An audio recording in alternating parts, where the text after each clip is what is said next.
ధ్యాన మహాయాగం మూడోది అంటున్నారు. అది స్థాపించి చాలా సంవత్సరాలు అయింది కదా, మూడోది ఏంటి? కాదు సార్, యాక్చువల్లీ ఫస్ట్ ఏంటంటే ఫస్ట్ ధ్యానమా యజ్ఞాలు జరిగాయి. అచ్చా, యజ్ఞాలు వేరు యాగాలు వేరు. ధ్యానమా యజ్ఞాల తర్వాత ధ్యానమా చక్రాలు జరిగినాయి 12. అచ్చా, 12 యజ్ఞాలు, 12 చక్రాలు, తర్వాత 12 చక్రాల తర్వాత ఇప్పుడు వీల్కు 12 ఉంటాయి. 12 తర్వాత ఈ యాగం. అయితే పూర్వపు రోజుల్లో కూడా యాగాలు చేసేవారు. ఎవరు చేసేవారు? చక్రవర్తులు, రాజులు కాదు, చక్రవర్తులు, గొప్ప గొప్పవారు. ఎందుకు చేసేవారు ఈ యాగాలు? ఈ మొత్తం వారి రాజ్యం సుఖంగా ఉండాలని, సుభిక్షంగా ఉండాలని చేసేవాళ్ళు. సేమ్ పత్రిక కూడా మాకు అదే చెప్పారు. అయ్యా, రాబోయే రోజుల్లో ధ్యాన మాయాగాలు చేయాలి, ఈ ప్రపంచం అంతా సుఖ సంతోషాలతో ఉండాలన్న ఒక సింగిల్ లైన్ ధ్యేయంతో ఆ యాగం చేస్తారు. విదేశాల నుంచి వస్తారా సార్ మన దగ్గర? వస్తారు సార్, దాదాపుగా 2 తెలుగు రాష్ట్రాల నుంచి ఒక 70% వస్తారు. ఒక 20-25%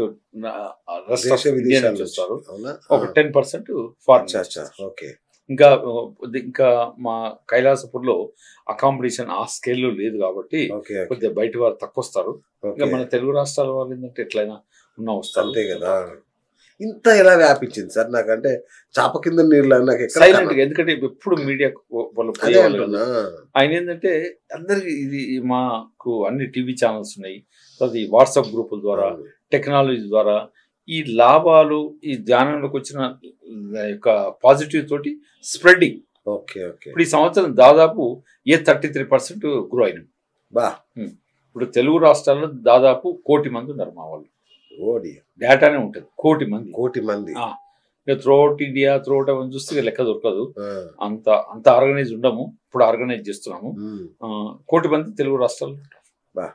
ఎక్కువ లేడీస్ అండి, 75% ladies and from rural area. నేను చూశాను సార్, ఒక అమెరికా నుంచి ఒక లేడీ వచ్చి మొత్తం పిల్లల్ని అంతా వదిలేసి అక్కడ ఉంటుందంట. నేను అదే ఆశ్చర్యపోయా, ఎందుకు ఈ ధ్యాన మార్గంలో పయనించడానికి కుటుంబాన్ని త్యజించి అక్కడ అంతగా ఉండాల్సినంత ఆకర్షణ ఏముంది? ధ్యానం అనేది ఈ రోజు కాదు సార్. ఇప్పుడు హిమాలయాలో ఎవరు గురువులు?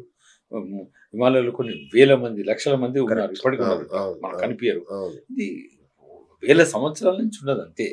ఇప్పుడు ఏంటంటే అలాగే రియలైజేషన్ అవుతుంటారు, ఎవ్రీథింగ్ నచ్చుతుంటారు. రైట్. ఇప్పుడు మన ముందుంది ఏంటంటే ధ్యాన మహాయాగం.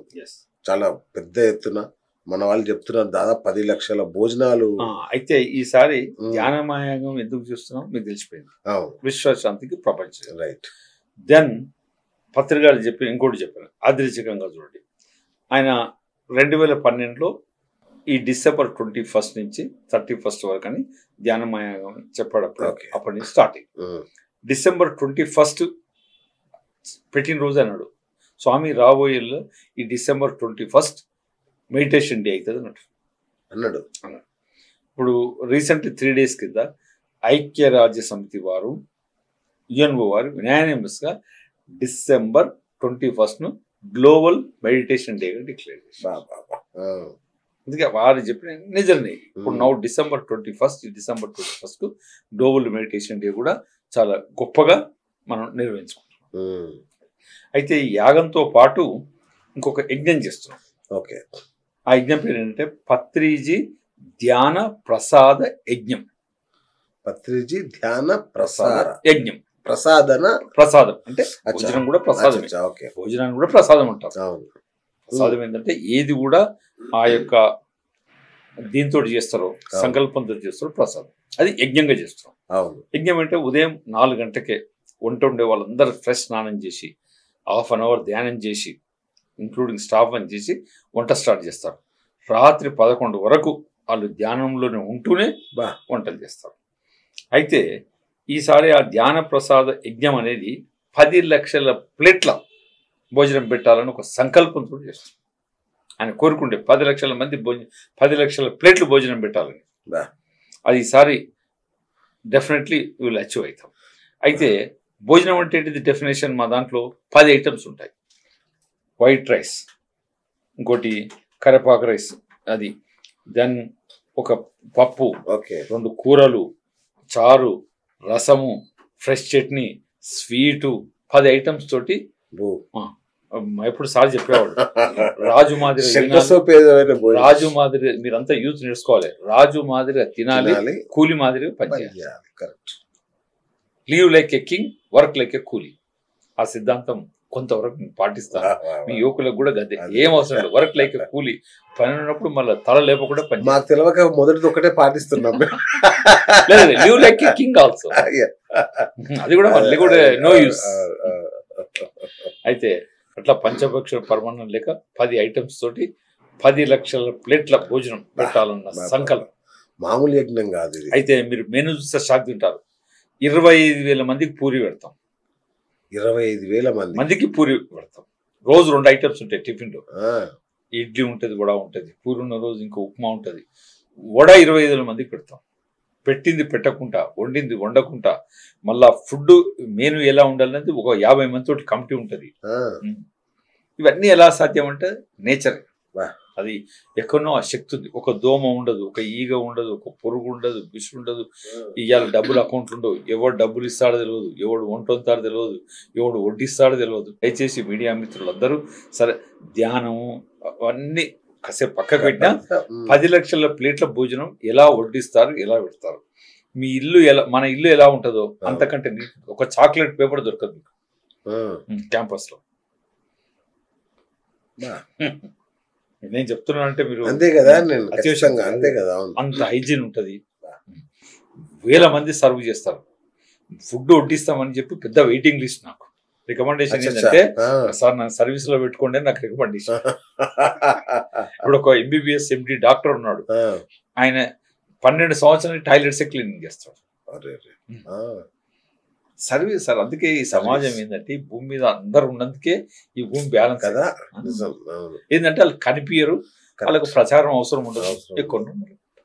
ఇప్పుడు కనీసం వెయిటింగ్ లిస్ట్ నాకు ఒక 1000 మంది వెయిటింగ్ లో ఉన్నారు. మాకు సర్వీస్ లో పెట్టుకోండి, సర్వీస్ లో పెట్టుకోండి.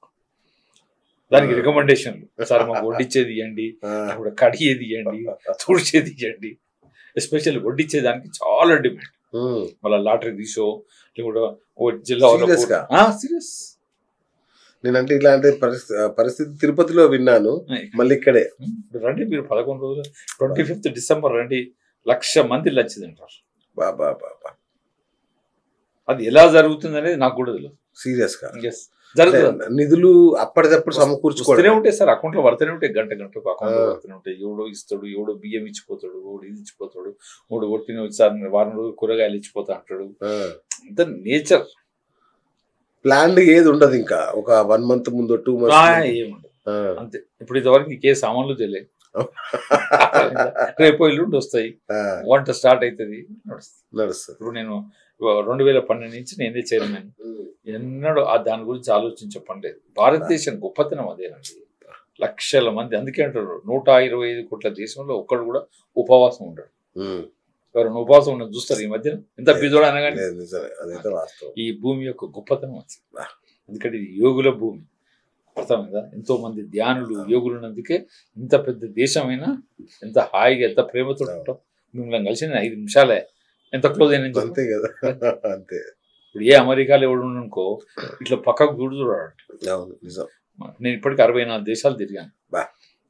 Most selfish countries of others. ఇండియాలో ఉన్నంత ప్రేమ ఈ భూమండలం మీద ఉండదు. రాష్ట్రం అది నేను తెలుసుకున్నాను. 64 కంట్రీస్ తర్వాత అర్థమైంది. భారతదేశాన్ని మించిన ప్లేసు లేదు. మనం చాలా అదృష్టవంతులం. అందుకే ఇది పుణ్యభూమి కదా. ఇది ప్రతి ఒక్క యువకుడు తెలుసుకోవాలి. పరిగెడతా ఉంటారు మనోళ్ళు. తెలిసి ఒక షోక్ అంతా తప్ప గ్రేట్. మీరు ఒకటి చెప్పండి, ఒక్కడు ఉపవాసం ఉంటాడా? ఏదైనా క్రైమ్ కానీ సమస్యలు మనం సృష్టించుకునే తప్ప నేచర్ ఎప్పుడు నీకేమని చేస్తుందా? మనం క్రియేటెడే తప్ప. చెప్పండి, ఇక్కడ 5 రూపాయలు సంపాదించేవాడు ఆడ చౌరస్తగా ఉండేవాడు బతురాడు, టాటా బిర్లాలు బతురాడు.